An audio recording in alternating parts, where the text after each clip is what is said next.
ఏష్యేష జనిం మనః అస్య కఠినం తస్మిన్ అటానీతి మద్రక్షాయై గిరిసీమ్ని కోమలపదన్యాసః పురాభ్యాసితః నోచేద్దివ్యగృహాంతరేషు సుమనస్తల్పేషు వేద్యాదిషు ప్రాయః సత్సు శిలాతలేషు నటనం శంభో కిమర్థం తవా. పరమేశ్వరునివి సుకుమారమైన పాదాలు. ఆ పాదములతో కఠినమైన యమధర్మరాజు వక్షమును ఎలా తన్నగలిగాడో అని ఇది వరలో కలత చెందిన శంకరులు, అసలు శివుని పాదములకు రాళ్ల మీద రప్పల మీద నాట్యం చేయవలసిన అవసరం ఏమొచ్చింది అన్న ఆలోచన జనించింది. ఆ ఆలోచన నుండి ఒక సుందరమైన ఊహ ఈ విధంగా రూపుదిద్దుకుంది. ప్రభో శంకర, కొంతకాలానికి కలియుగం వస్తుందని, అప్పుడు వీడొకడు కాలడిలో జన్మిస్తాడని, కఠోరమైన నిర్ణయాలు వీడు తీసుకోవలసి వస్తుందని, తప్పనిసరి పరిస్థితుల్లో వీని మనసు కఠినంగా మారుతుందని, అటువంటి మనసునందు నీవు సంచరించవలసి వస్తుందని ముందే ఊహించి ఉంటావు.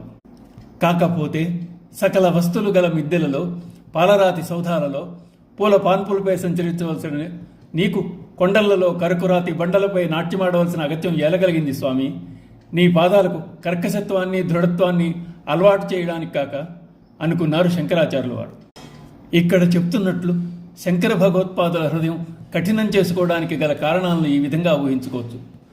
చిన్నతనంలోనే సన్యసించాడు, తల్లిని వదిలి వెళ్ళాడు, మాతృప్రేమకు దూరమయ్యాడు, దేహాభిమానాన్ని వదిలిపెట్టాడు, తన ప్రయత్నానికి ప్రతిబంధకాలనుకున్న వాటినన్నింటినీ విడిచిపెట్టాడు, సత్యాన్వేషణయే తన లక్ష్యంగా బయలుదేరాడు. నిర్ణయాలు తీసుకోవలసి వచ్చినప్పుడు మనస్సునందు దృఢత్వం అవసరమని గ్రహించాడు.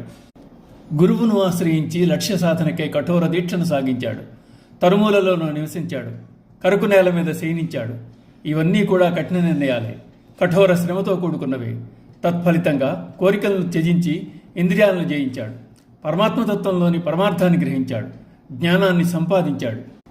తన లక్ష్య సాధన కొరకై మనసునందు దృఢ సంకల్పం చేసుకుని లక్ష్యాన్ని సాధించాడు. యస్య బ్రహ్మణి రమతే చిత్తం నందతి నందతి నందత్యేవ అన్న విధంగా పరమాత్మయందే రమించసాగాడు. అంత కఠినత్వం చెందిన తన హృదయమునందు సంచరించడానికి వీలుగా అన్నట్లు తనను సిద్ధము చేసిన ఈశ్వరుని అనుగ్రహమునకు పొంగిపోయిన శంకరులు, ఈశ్వర, నీవెంత దయాసముద్రుడవు, నాపై ఎంత కరుణను చూపించావు. ఎప్పుడో జన్మించవలసిన నా కోసం నా హృదయమునందు సంచరించే నిమిత్తం నీ పాదాలను ఇంత వ్యధకు గురి చేసుకున్నావా? ఓర్పు సహించావా? నా జన్మ ధన్యమైంది ప్రభో అంటూ కృతజ్ఞతలు చెప్పుకున్నారు శంకరాచార్యుల వారు. ఓం నమః శివాయ.